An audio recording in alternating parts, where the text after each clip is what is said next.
नमस्कार, मेरा नाम आलोक है। आप लाइव स्टीज देख रहे हैं। हमारे साथ बिहार के वरिष्ठ पत्रकार अरुण पांडे जी हैं। उपचुनाव होना है, लोक आस्था का महापर्व छठ भी आ चुका है और अब चुनाव भी होना है। चुनाव की बेला आ गई है। 13 नवंबर को वोटिंग होनी है।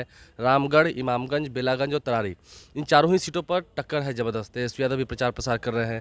कैसे देखते हैं, ये लड़ाई बहुत अलग होने वाली है। प्रशांत किशोर की पार्टी भी है। एक तो देखिए 13 नवंबर को मतदान होना है, वोटिंग होगी इस चारों कंस्टिट्यूंसी में, रामगढ़ में, फिर इसके बाद इमामगंज में, तराड़ी में और बेलागंज में। लेकिन जितनी चर्चा मीडिया में है ना, ज़मीन पर वैसी सरगर्मी नहीं दिख रही है। नेता जा रहे हैं, इसका दो कारण है। अभी दिवाली बीती, अब छठ का महापर्व आज कल नहाय खाए होगा। 4 दिन पूरा धूमधाम से तो सब लोग की व्यवस्था है त्यौहार में। लेकिन लड़ने वाला को तो चिंता जीतने की है। कुछ प्रचार हो रहा है, प्रशांत किशोर बड़ा धुआंधार, बहुत आक्रामक अंदाज है, वो भी घूम रहे हैं। अब तेजस्वी भी गए हैं और नेताओं की भी धीरे नामांकन में जो धूम रही ना, सभी दल जो प्रमुख पार्टी के उम्मीदवार थे उन लोगों की अच्छी खासी सब जगह तामझाम से लोगों ने नामांकन किया। अभी 4 दिन का चुनाव है। इस चुनाव में उपचुनाव है और इसमें मैंने आपसे पहले भी कहा है कि 3 सीट तो है महागठबंधन की, तो बड़ा दाव तो उसी का है कि भाई तीनों सीट हम जीतें, और 1 सीट है एनडीए की। नेचुरल है कि उसकी भी प्रतिष्ठा दाव पर है। होगा क्या? अब सवाल है, देखिए जो परिदृश्य आपने ठीक ही कहा कि जैसी सरगर्मी बनी हुई है और हर दल को अब चिंता है, हर लोगों ने अपना सब कुछ लगाया है। एक संयोग है कि इस उपचुनाव में लड़ रहा है, उससे ज़्यादा चिंता लड़ने वाले की चिंता नहीं है, वो लड़ने वाला किससे जुड़ा हुआ है ये चिंता है, या चर्चा ज़्यादा उसी को हम आप कर रहे हैं। मैं इसलिए बात कह रहा हूँ, देखिए इसमें एक तो परिवारवाद का दबदबा इस चुनाव में दिखा, और दूसरी तरफ कौन कहाँ से लड़ रहा है, तो कैंडिडेट की चर्चा कहाँ हो रही है। और तराली में चर्चा हो रही है, सुनील पांडे बाहुबली लड़ रहे हैं, उनका बेटा लड़ रहा है हालांकि। और उसी तरह से रामगढ़ में जगतानंद सिंह, सुधाकर सिंह के भाई और बेटे लड़ रहे हैं, ये चर्चा हो रही है। अब उसी तरह से इमाम सुरेंद्र यादव के का बेटा लड़ रहा है बेलागंज में, और वहाँ इमामगंज में जीतन राम मांझी की बहू लड़ रही हैं। ये है चर्चा, कौन जीतेगा, किसकी प्रतिष्ठा रहेगी, और सब जगह विरासत में अपने लोगों को रखा है। और इसमें से 3 सीटें जो है वो महागठबंधन के पास ही थी शुरू से। हाँ वही थी, इसलिए मैंने आपसे कहा कि बड़ा दाव उसी का है। अब जीतन राम मांझी तो वहाँ से जीते, अब उनकी पुत्र वधू लड़ रही हैं, वही जो भरोसा वहाँ के लोगों ने जीतन राम मांझी पर किया, तब तो यही तो परीक्षा है। ठीक है, अब भी केंद्रीय मंत्री हैं, राज्य के मुख्यमंत्री रह चुके हैं, तो सच पूछिए पूरे एनडीए की प्रतिष्ठा था। और नीतीश कुमार ने आपने देखा नहीं, पिछले दिनों एनडीए की बैठक की, उसका उद्देश्य यही, एक तो पहला इमीडिएट था उपचुनाव की चिंता कि हम लोग एकजुटता का संदेश दें, एकजुट होकर सब ये लड़ें हम लोग, तो हम सब चारों सीट जीत सकते हैं।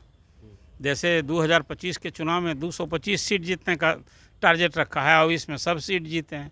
अब महागठबंधन भी कोई चुप बैठने वाला है, तेजस्वी आ गए हैं अब, और वो भी इस आने वाला चुनाव जो अभी तो रिहर्सल नहीं, इसको या सेमीफाइनल कहिए।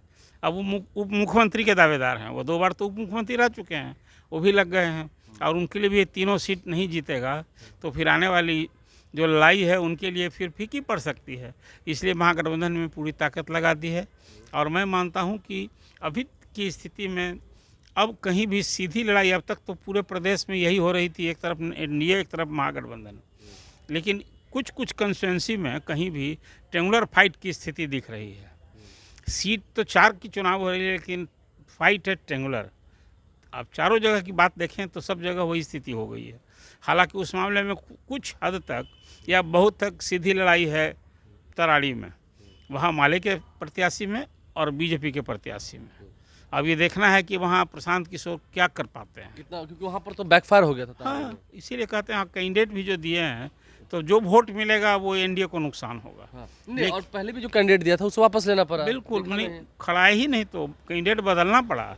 चुनावी जंग में जाने के पहले पहलवान बदलना पड़ा, तो वहाँ सीधी लड़ाई है। लेकिन रामगढ़ में लड़ाई जो है वो ट्रेंगुलर तो अभी ये दिख रही है कि भाई 2 ठाकुर लड़ रहे हैं, चाहे राजद का और जदयू का, ये बीजेपी का, और उधर कुशवाहा हैं और उधर एक यादव हैं, तो वहाँ की लड़ाई अभी ट्रेंगुलर है। और उस स्थिति में पिछले चुनाव को यदि आप देखेंगे तो सचमुच में राजद को लिए फिर जीत दोहराना एक बड़ी चुनौती है वहाँ।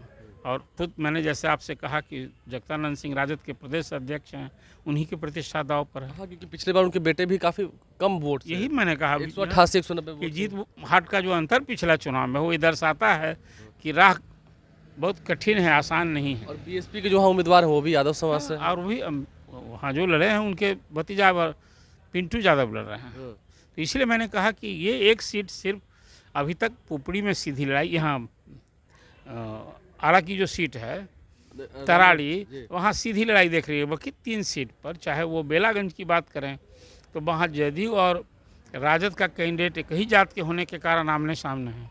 और खेल करने के 2 और कैंडिडेट आए हैं, चाहे वो प्रशांत किशोर की पार्टी से एक अल्पसंख्यक और फिर उसी तरह से AIM का भी एक अल्पसंख्यक है। अब तो वही परीक्षा है कि वहाँ के अल्पसंख्यक राजद के कैंडिडेट को जो MY है उसके अनुसरण करते हैं पॉलिटिकल आधार पर कि अपने मुसलमान को वोट देते हैं। यही से वहाँ हार जीत का होगा। यूँ अभी मनोरमा देवी और सुरेंद्र यादव के जो सुपुत्र हैं डॉक्टर विश्वनाथ, उन दोनों में लड़ाई तो है ही ना। बिल्कुल। हम आप बात करते हैं इमामगंज में। इमामगंज की सीट में जैसे मैंने प्रारंभ में ही कहा, राजेश मांझी हैं और दीपा मांझी हैं उधर, फिर जितेंद्र पासवान को कर दिया। अब देखिए कैंडिडेट को लेकर ना कहीं एनडीए को बड़ी परेशानी हो रही है। वो डॉक्टर मतलब वो MBBS डॉक्टर नहीं है, वो गांव गमई में जिसको आप झोला छाप कहते हैं ना, हाँ वो डॉक्टर की चर्चा है। अब प्रशांत किशोर पर जिस ढंग से विपक्षी दलों ने हमला बोला है, अब पहले अपनी जो वो कहा करते थे कि हमारे कैंडिडेट की खूबी काबिलियत होगी, तो इस बार थोड़ा लगता है कि कहीं ना कहीं उनको भी डिफेंसिव हो गए हैं। आज की तारीख में तस्वीर यही है। अब तो आज 4 तारीख हो गया और 11 तारीख तक ही प्रचार होना है। 9 और 10 को नीतीश कुमार भी जा रहे हैं प्रचार करने, तो जाएंगे ही, जाना ही चाहिए। सभी जब सब अपनी पूरी ताकत लगाएंगे, पूरी भाजपा भी लगाएगी, लेकिन को देखिए अब इसमें क्या होता है देखना होगा, क्योंकि उपचुनाव का जो समय है ये काफ़ी कठिन दौर है। अब से 4 दिन तक लोक आस्था का महापर्व छठ मनाया जाएगा, उसके बाद महज 3 दिन का ही समय बचेगा प्रचार प्रसार के लिए। देखना होगा उपचुनाव में पासा किसके पल्ले में आकर गिरता है, किसका पलड़ा भारी होता है, जनता किसके माथे पर तिलक लगाती है। हमारे चैनल को सब्सक्राइब कर लें, साथ साथ फेसबुक पेज भी लाइक करें। धन्यवाद।